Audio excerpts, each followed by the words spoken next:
Je crois qu'il était venu à la retraite dans une maison que possédait sa femme qui devait être décédée à la naissance de leur petite fille, il me semble. Et oui, je l'ai connu, on le voyait dans le village parfois.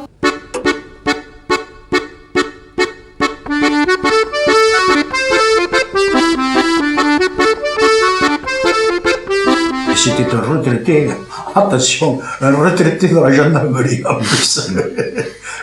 Il avait donc cette méthode ancrée chez lui, puisqu'il avait déjà le principe acquis, si on peut dire. Et il fallait qu'il respecte un peu tous les gosses, il fallait qu'ils y passent. Il était là, alors c'était affolant. Et lorsqu'il passait dans la rue, il fallait que les mamans soient en train protègent le gosse, le mettent de côté, le faire au du taisez-vous, monsieur, vous lui faites peur, etc., etc. Il les affolait tous, mais il les affolait.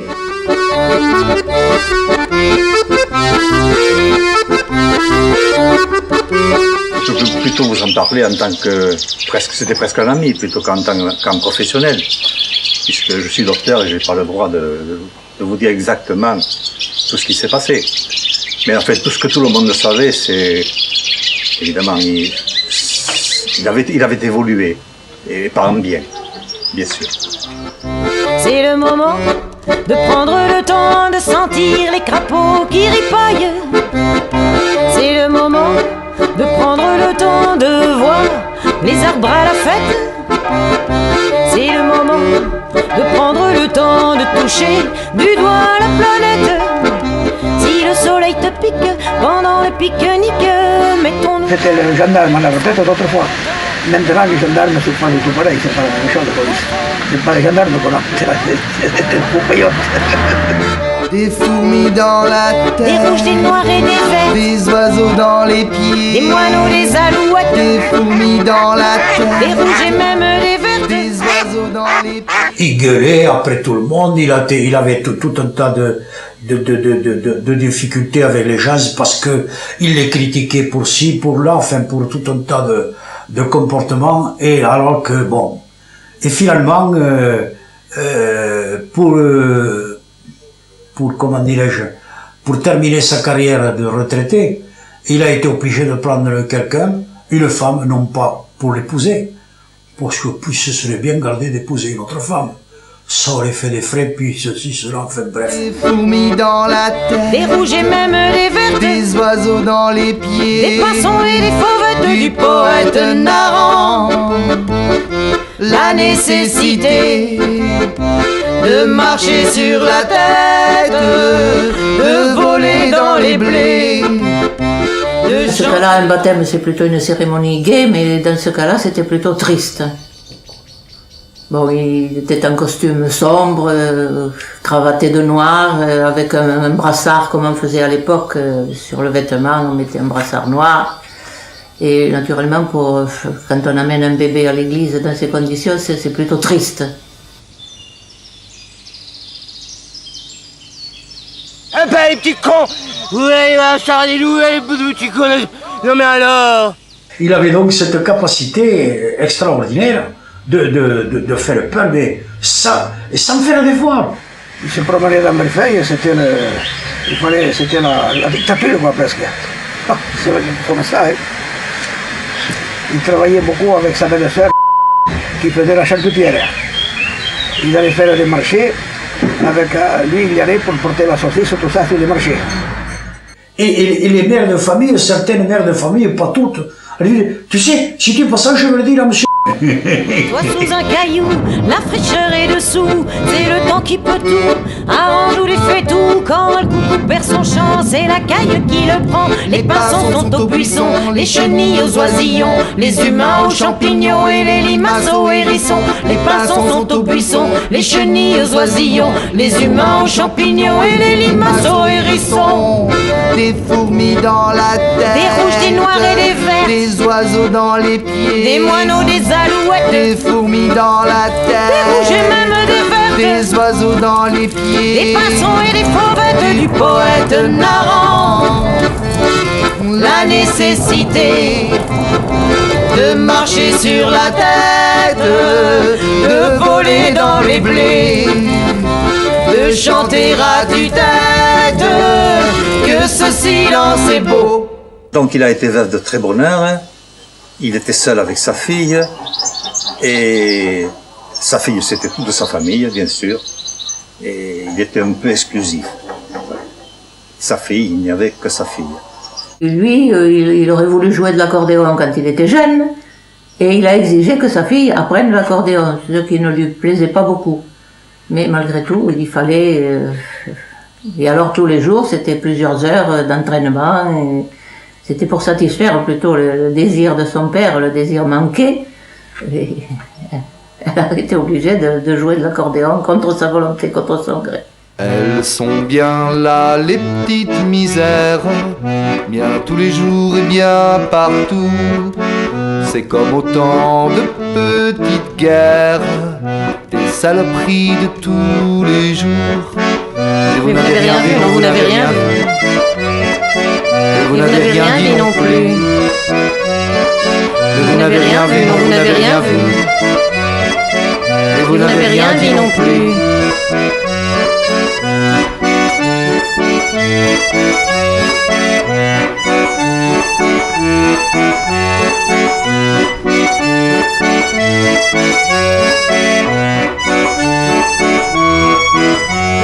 Il a mis sa mère à l'hospice pour qu'elle vieillisse en accéléré. Et sur ses petits frères épices, ça sera le seul héritier. Le cœur fermé, des gros talons, les arrivistes y arriveront. Mais vous n'avez rien vu, non, vous n'avez rien vu. Et vous n'avez rien dit non plus. Et vous n'avez rien vu, non, vous n'avez rien vu. Et vous n'avez rien dit non plus. Pour mieux faire tourner son négoce, il rend pas la monnaie aux vieux. Quand même, à force, elle est arrivée à apprendre à jouer sur l'accordéon. Et elle jouait, elle est devenue même qu'elle jouait très bien. Pour le pouvoir ou pour le pognon, les arrivistes y arriveront. Mais vous n'avez rien vu, non, vous n'avez rien vu. Mais vous n'avez rien dit non plus. Mais vous n'avez rien vu, non, vous n'avez rien vu. Et vous n'avez rien dit non plus.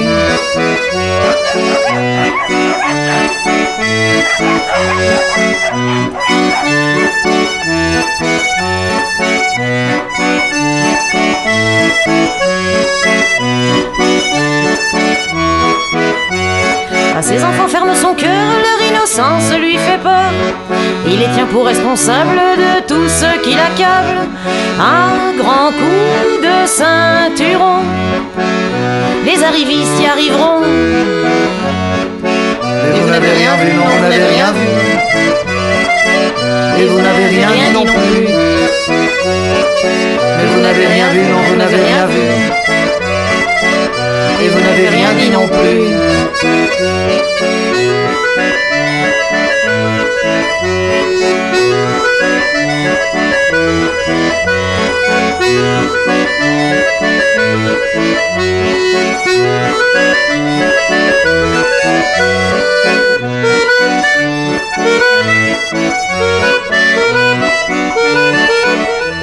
Et petit à petit, un peu par désespoir, il s'est mis à boire, il fréquentait le café. Il ne se rendait pas vraiment compte qu'il allait vers une issue vraiment mauvaise. Il ne l'a pas senti venir, ça. Hein. Moi, à voir son évolution, je me doutais qu'un jour ou l'autre, ça tournerait mal, bien sûr. Il aimait la sucette. Et alors, quand il avait la sucette, il faisait n'importe quoi. Je me rappelle, un jour de fête, de belle fête.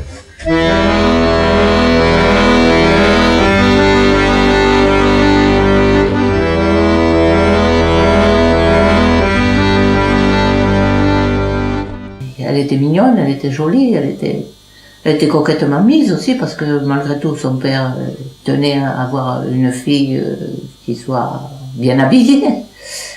Et puis la personne qui s'occupait d'elle aussi, qui était une femme peut-être avait des goûts aussi assez coquets. Et il s'est passé ce qui se passe normalement dans la vie de toute personne. Il y a eu une attirance réciproque entre ce garçon et elle. Seulement, c'était assez difficile. Parce qu'il fallait se voir, mais se voir en cachette. Je décolle, tu trouves ça drôle, t'es si doux. Je rigole, tu t'envoles, on devient fou. Tout le monde le savait, dans le village. Tous les voisins, tout le monde était au courant. Et le papa, il était sûrement pas. Qui sait si tu sauras toujours me plaire quand je saurai qui tu es vraiment. Qui sait si je saurai toujours te plaire alors. En attendant, je décolle, tu trouves ça drôle, t'es si doux. Je rigole, tu t'envoles, on devient fou. Tu vois, c'est là qu'il faudrait savoir arrêter le temps. À ce moment-là de l'histoire, ni après ni avant.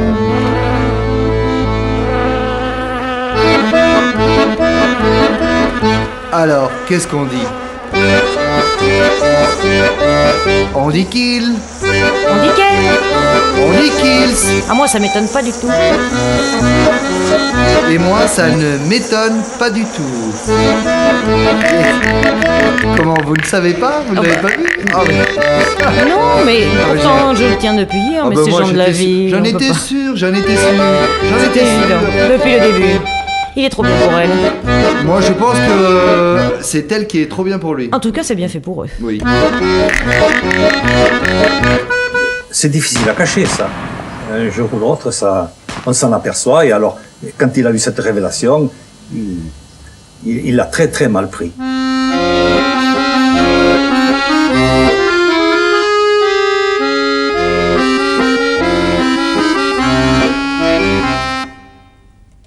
Ce qu'il faut de Dieu pour faire un bon miracle. Affronter l'oracle et ses airs capricieux. S'avancer disgracieux des bas-fonds au pinacle. S'offrir en obstacle au premier des adieux. Ce qu'il faut de Dieu pour faire un bon miracle. Ça l'a tellement troublé que ça l'a rendu malade. Et malheureusement, il a eu un coup de sang, comme on dit. Parce que d'abord, étant alcoolique. Ce qu'il faut de Dieu pour faire un bon miracle. Affronter l'oracle, chemin dévotieux. Coucher religieux dans les ondes folâtres. Monde vertueux où le terre est un âtre. Ce qu'il faut de Dieu pour faire un bon miracle. Et tendre tortueux, nos âmes idolâtres, jusqu'au plus haut des pieux, où l'envieux nous consacre. Il a vécu avec une, comment dirais-je, une réputation, si on peut dire, déplorable. Et quand il est parti au ciel, certainement,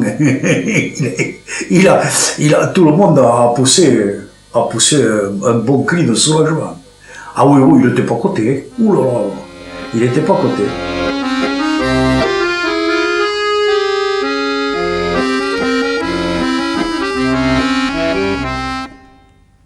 Ce qu'il faut de Dieu pour faire un bon miracle. Affronter l'oracle, vertige audacieux. Se brûler les yeux de chemins avouables. Perdu dans les cieux, n'être plus qu'un coupable. Ce qu'il faut de Dieu pour faire un bon miracle. Se vendre tout à Dieu. À qui? Ou bien au diable. C'est tout ce qu'il faut d'au Dieu pour faire un bon miracle.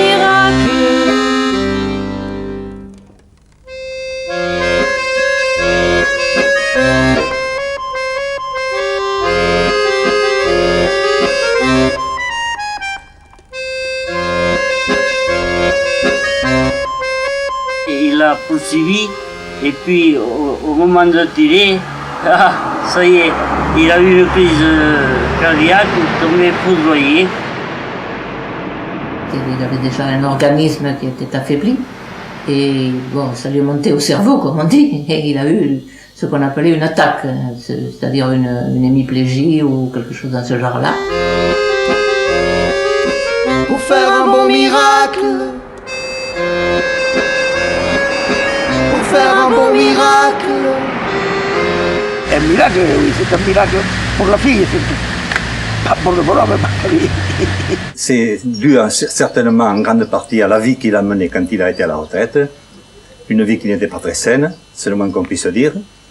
Et il a eu une congestion, il s'en est relevé après par la suite, mais il était comme mort. Ouais. Le jeune homme qui tenait toujours à Estelle, et Estelle qui tenait toujours à ce garçon, ont décidé, malgré la maladie du père, de se marier. Estelle s'est trouvée enceinte, et chose étonnante, elle a eu des jumeaux, enfin, ou plutôt des jumelles, 2 petites filles.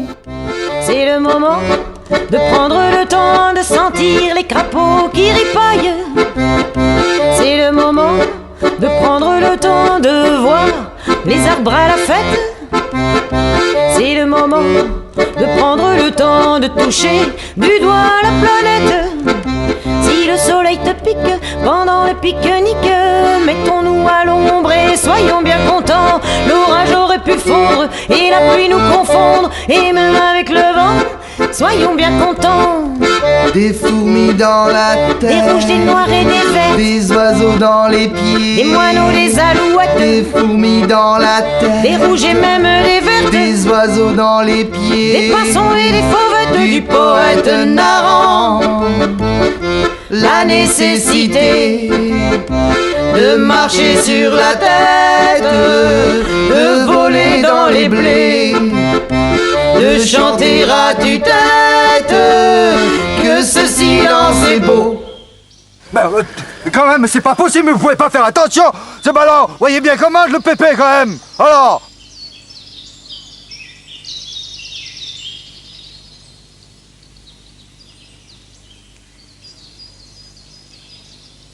Et vous n'avez rien vu, non, vous n'avez rien vu.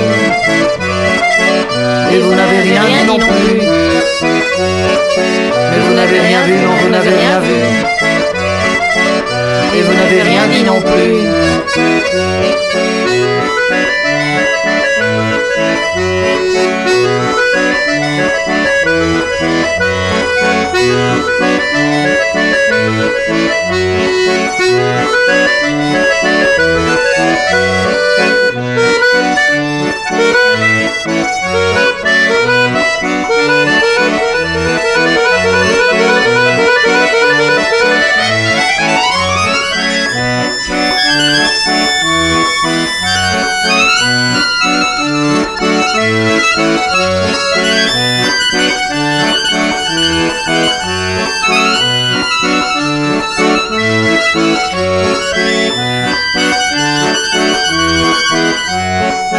Mais vous n'avez rien vu, non, vous n'avez rien vu.